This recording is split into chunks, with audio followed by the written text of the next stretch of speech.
Bom dia, tarde, noite ou madrugada, a hora que for. Eu sou Stamato, autor da saga A Era do Abismo e anfitrião da iniciativa Mochileiros do Multiverso, que une e fortalece autores e autoras nacionais através de dicas de escrita criativa e mercado editorial. Hoje eu vou falar um pouco mais sobre O Inimigo do Mundo, de Leonel Caldela, que é uma série de vídeos de análise aprofundada, um raio-x na escrita dos grandes autores. E eu estou falando a princípio do Tolkien e do Caldela. Então são duas séries de vídeos basicamente, né, analisando de forma bem analítica, né, dando análise bem focada tanto em cada capítulo do Tolkien quanto também do Caldela. E eu logo de cara quero comentar também que nesse livro aqui tem os capítulos, é óbvio, mas tem os entreatos, né? Entreato é um conceito que não é muito comum, tá? Nem não é muito usado, mas que basicamente é o que acontece entre atos. O nome é bem nítido, né? Mas porque nesse livro aqui tem os capítulos 1, 2, 3, 4, 5, etc. Mas tem aqui alguns pontos que não tem numeração. E esses momentos sem numeração são momentos dos deuses, né, em que os deuses estão interagindo. Então, a gente vê nesse livro, isso que é muito interessante nesse livro, a gente vê o que acontece no mundo e vê o que acontece também no campo divino, né, entre os deuses artonianos. E, bom, o que eu quero dizer basicamente é que eu não tenho como fazer um vídeo próprio para os entreatos, então eu vou sempre... Eu já falei de entreato antes já, lógico, aqui, mas eu vou sempre falar dos entreatos antes de falar dos capítulos, né? Hoje eu vou falar do capítulo 5 desse livro aqui, tá? E esse entreato aqui é bem interessante, que é caos, sorte e azar. Ou seja, Nimbi. Nimbi é o deus do caos, da sorte e do azar, tá? E o que eu acho interessante é que, assim como esse livro, ele já está já nesse momento debatendo noções de como que as pessoas interpretam a vida e a morte, como que a vida e a morte é interpretada no mundo fantástico. Porque se nosso mundo real, né, pessoas de países diferentes, de religiões diferentes, interpretam a vida e a morte de forma singular, né, imagine no mundo medieval, né, e de fantasia. Então, talvez, em outros mundos, né, a vida e a morte poderia ter uma definição única, porque é fantasia, né, o autor pode escolher uma visão só e botar no mundo. Mas nesse livro aqui, é interessante que, mesmo no mundo fantástico, a vida e a morte são interpretadas de várias maneiras. E nesse capítulo é quando a gente vê o que é o caos, né? Assim como a gente já está debatendo já o caos, a morte, a vida e a morte em outros momentos do livro, esse capítulo aqui mostra o que é o caos em Arton, quem é esse Nimbi, que é o deus do caos, né, e da sorte e do azar. E é interessante porque é uma interpretação muito diferente da minha. Eu, Bernardo, interpreto o caos da maneira que eu considero a mais pura, né, a mais... eu realmente pesquisei e vi a definição original do conceito de caos, que é da mitologia grega, e eu uso a interpretação da fonte, né? O caos na mitologia grega era uma força criadora, né? Tanto quanto a ordem cria, o caos também cria. Então, o caos, inclusive, era a criação primordial. Só que o caos, na visão grega da mitologia, o caos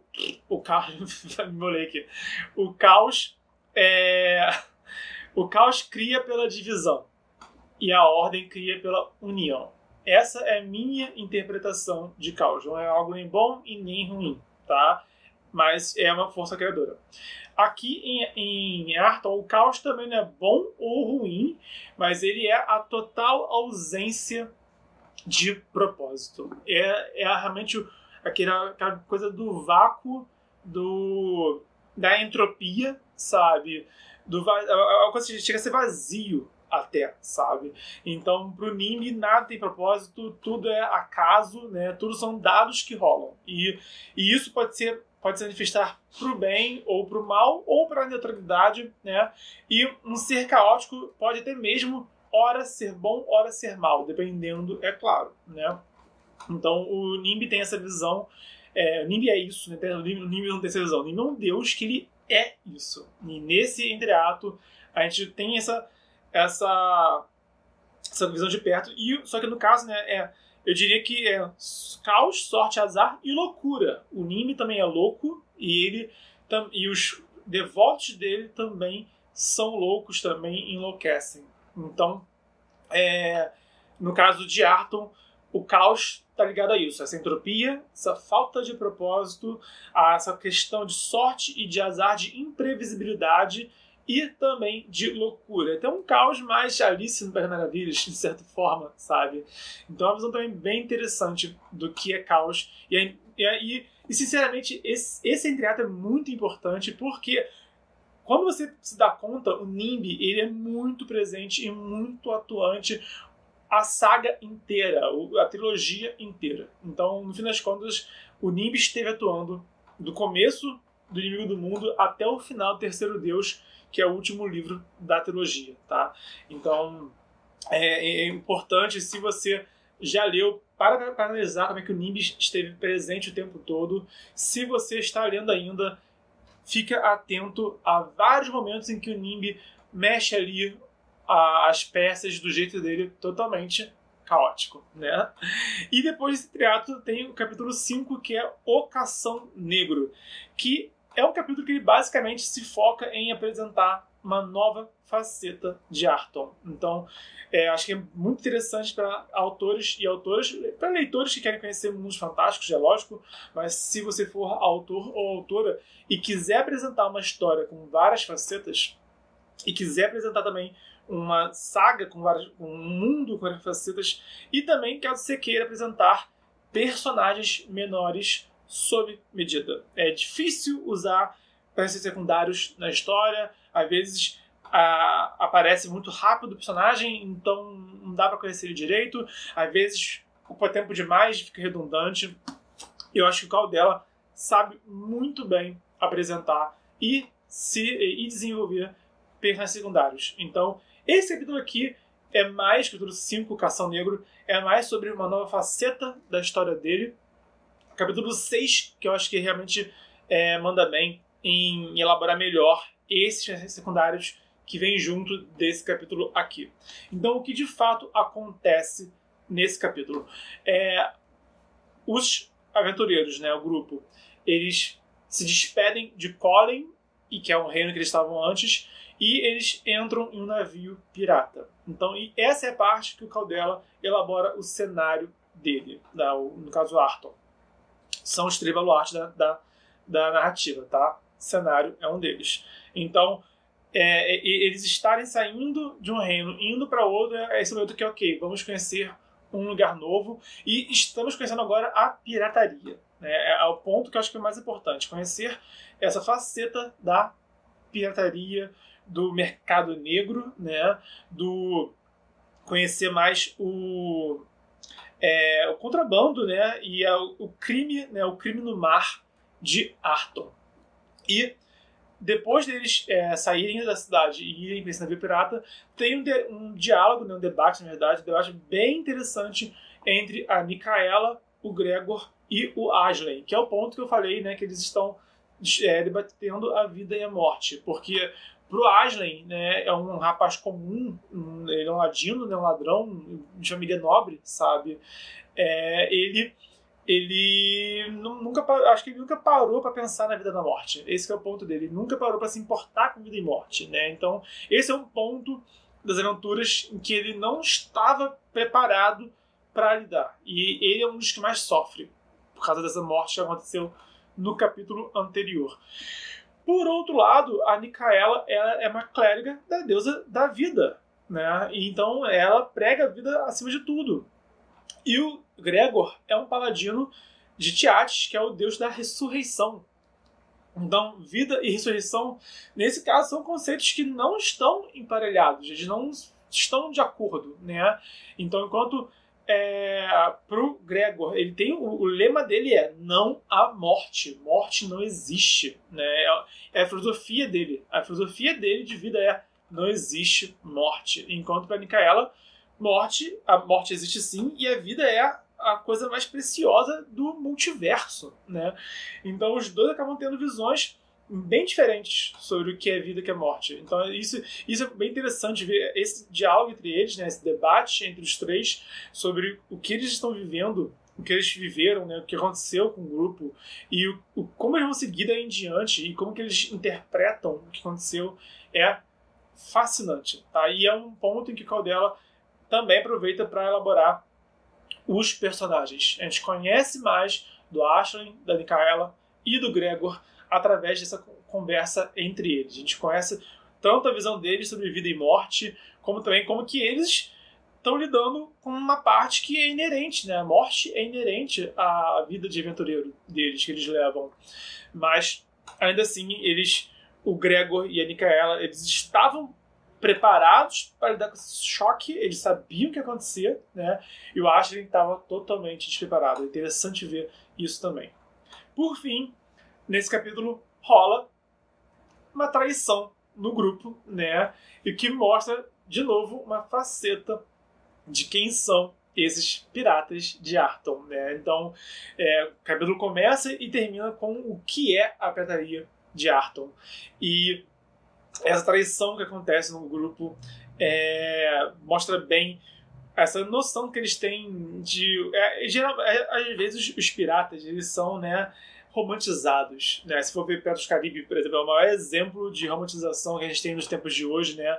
De romantização de pirataria, né? Aquela coisa dos piratas camaradas, um discurso de liberdade, né? Um discurso de que eles lutam por uma liberdade e tudo mais, que é muito legal pro Piratas do Caribe. A visão do Caldela já é uma visão bem mais seca, bem mais crua, né? E ele vê o próprio capitão, o Sig Olho Negro, o capitão dos piratas, o discurso dele mesmo é esse discurso, né, de que, cara, ele é extremamente arrogante e ele é zombeteiro, sabe? Ele é chato de ser falastrão, mas falastrão no sentido cruel da coisa, sabe? E ele mesmo ironiza, né? Só falta agora pra mim um papagaio no ombro, né? Então ele fala que ele né? Ele basicamente, ele é o que seria um pirata típico. Ele é o exemplo máximo do que é um pirata. Ele né?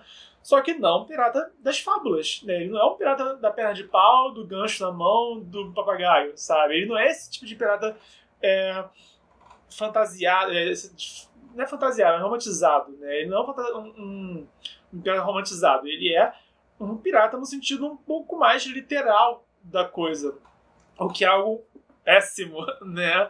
Na real, piratas são contrabandistas, né? Pirata nada mais é do que um termo elegante para contrabandista, para bandido do mar, né? Enfim. Então, eles são criminosos em essência. E essa é a visão que o livro dá de pirataria. São criminosos da pior estirpe, né? É lógico, existem criminosos tão ruins quanto piratas, mas mais ruim, né? Eles estão ali no fundo do poço, ao lado de outros, basicamente. Enfim, então, esse capítulo é interessante por causa disso tudo que eu falei aqui, tá? E o que eu vejo nesse capítulo é uma faceta nova do mundo que o Caldela está apresentando. Foca muito no cenário, né? Como eu falei, né? Os três baluartes são cenário, personagem e enredo. No caso, a gente tem um foco um pouco mais no cenário e nesse movimento. O enredo se manifesta com eles saindo de um reino e indo para outro, mas ainda assim algo pequeno, né? Eles estão só se movimentando pelo mundo, então não é um grande avanço na narrativa em si. E aí, em contrapartida, para contrabalancear, tem um foco muito grande no cenário, em conhecer essa nova faceta do mundo e também um grupo de novos secundários, que são esses piratas, principalmente o capitão Sig Olho Negro e a amante dele, que é a Izzy. Então, e no próximo capítulo é quando a gente vai conhecer eles mais a fundo. Quem são eles de fato? Quem são eles sem a máscara anterior, né, de piratas, né? Piratas de uma interpretação ainda muito inicial, né? Muito ainda vamos ver o que são e o que não são, podem não ser algo bom ou ruim, né? E aqui tá, não, é algo péssimo. É pior do que ruim, é péssimo. E aí a gente vê o que de fato depois a gente vai ver, né, o que de fato é esses piratas. Mas isso fica para o próximo vídeo, né, que é o capítulo 6, no caso. Enfim, esse capítulo aqui eu gostei dele por causa disso, que é uma nova faceta do mundo que a gente já está conhecendo etapa por etapa, capítulo por capítulo.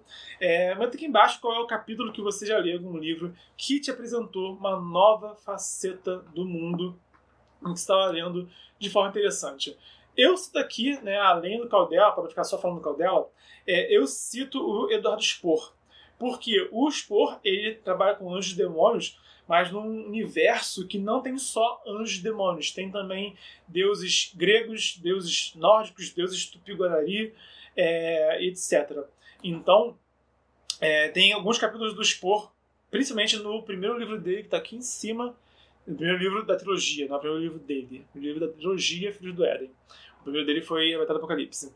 Mas nesse capítulo aqui é interessante que a gente vai conhecendo os anjos e os demônios, e tem a parte que a gente entra na Amazônia e conhece a mitologia Tupi-Guarani, eu embolei a voz, Tupi-Guarani, dentro do universo do Spohr. Então é uma mudança, assim, é uma lufada de ar fresco pro gênero, pra narrativa, pro cenário, pra história, né? E é muito interessante conhecer essas entidades da cultura brasileira dentro do contexto do Spohr, do universo do Spohr, tá?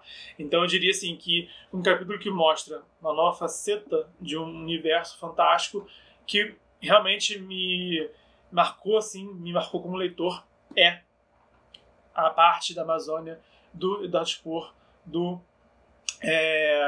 Filhos do Éden, Herdeiros de Atlântida. Mas aqui embaixo qual que é o seu capítulo do seu livro que você percebeu isso, né? Uma nova faceta marcante, interessante e saborosa de ler de um livro que você gosta também, tá?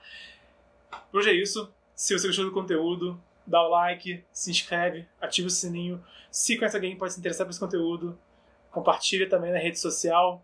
E lembrando que estamos no desafio 366 dias de escrita, vídeo de mercado editorial, escrita criativa e cultura pop, quase todo dia de 2020. Então, até amanhã.